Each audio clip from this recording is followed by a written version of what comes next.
तो hello friend, आपका स्वागत है बीएससी ऑनलाइन क्लास में। हम लोग आज लाभ और हानि को पढ़ेंगे। पहले लाभ को देखते हैं, यानी लाभ किसे कहते हैं। यदि किसी वस्तु का विक्रय मूल्य उसके क्रय मूल्य से अधिक होता हो तो उनके अंतर से प्राप्त जो धनराशि मिलता है उसे हम लोग लाभ कहते हैं। हानि किसे कहते हैं? यदि किसी वस्तु का विक्रय मूल्य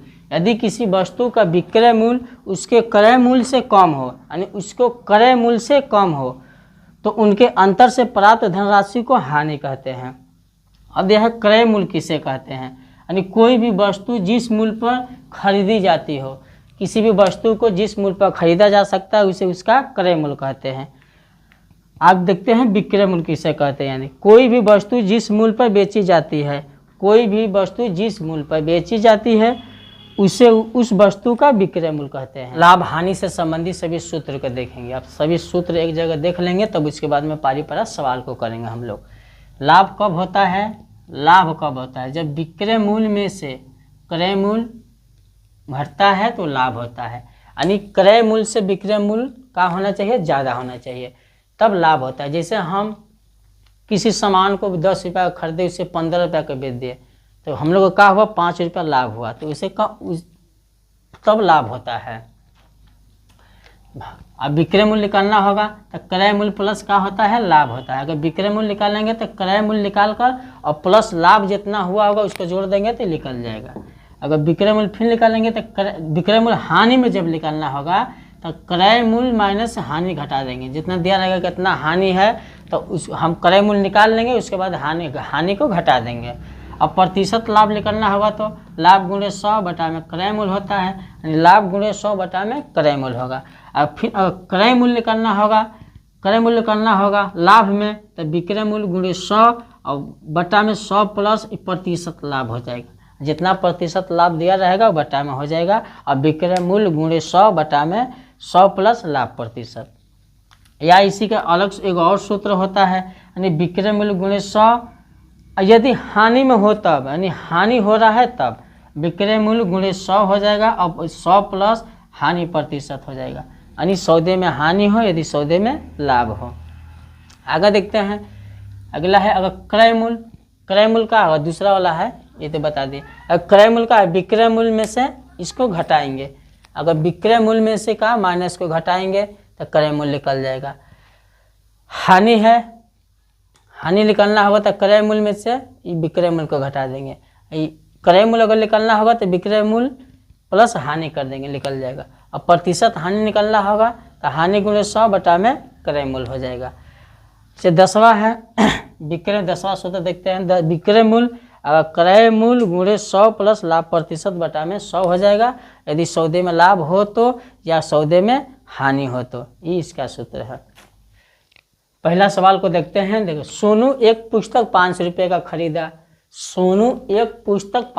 का खरीदा और 525 रुपया में बेच देता है और 525 रुपया का बेच देता है, तो सोनू को लाभ हुआ या हानि हुआ, इसको बताना है। सबसे पहले सोनू एक पुस्तक खरीदा, यानी सोनू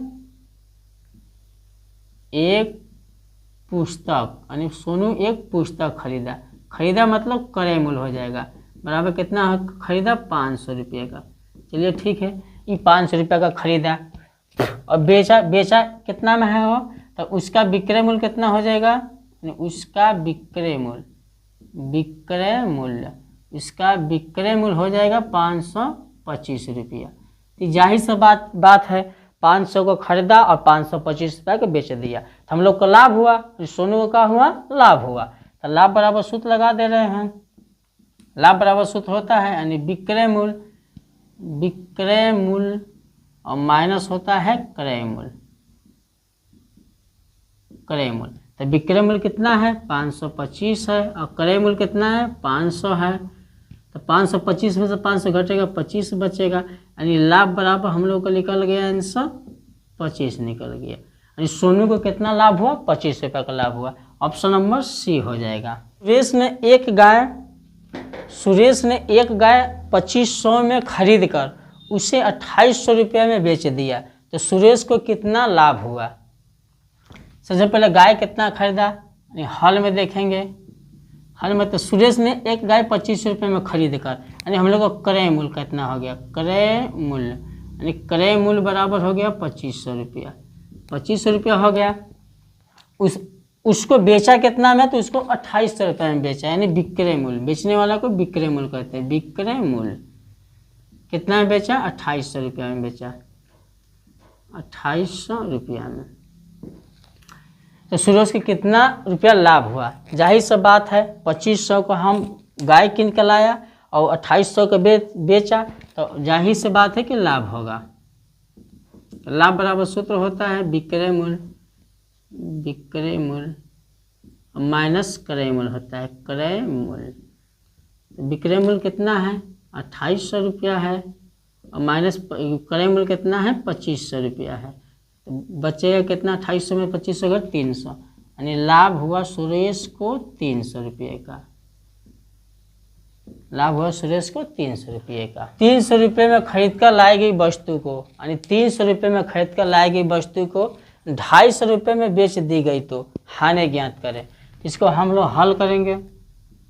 हल में देखेंगे, यानी 300 रुपये में खरीद कर लाई गई वस्तु को, यानी इसका क्रय मूल्य कितना हो जाएगा, क्रय मूल्य 300 रुपया हो जाएगा। अच्छा, उस वस्तु को कितना में बेच रहा है, तो 250 में बेच रहा है, यानी विक्रय मूल्य हो जाएगा उसका, विक्रय मूल्य, विक्रय मूल्य हो जाएगा 250 रुपया। तो जाहिर सा बात है 300 रुपया का कोई सामान लाया, वो 250 में बेचेगा तो उसको हानि होगा। तो हानि का सूत्र अब लिखेंगे, हानि, हानि बराबर सूत्र होता है क्रय मूल्य माइनस विक्रय मूल्य होता है, विक्रय मूल्य। तो क्रय मूल्य कितना दिया है, 300 दिया है, इसमें से कितना घटाएंगे, 250, यानी विक्रय मूल्य को 250, बचेगा कितना, 50 बचेगा, यानी हानि कितना का हुआ, हानि बराबर 50 रुपया का हुआ। ऑप्शन नंबर कौन हो जाएगा, ए वाला हो जाएगा। अब सवाल नंबर चौथा देखेंगे। एक कुर्सी का क्रय मूल्य 450 रुपया है, तो कुर्सी को 440 रुपये में बेचा जाता है, तो लाभ या हानि ज्ञात करें।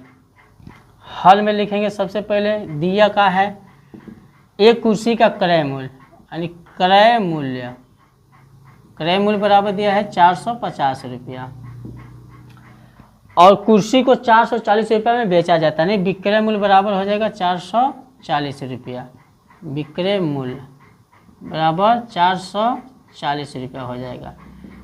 तो लाभ या हानि ज्ञात करना है।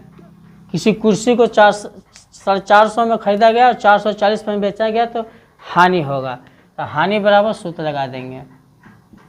हानि बराबर सूत्र होता है क्रय मूल्य माइनस विक्रय मूल्य, विक्रय मूल्य। क्रय मूल्य कितना है, 450 है, और माइनस 440 हो जाएगा विक्रय मूल्य, घटेगा 450 में 440, तो बचेगा 10 रुपया, यानी हानि कितना का हुआ, 10 रुपये का।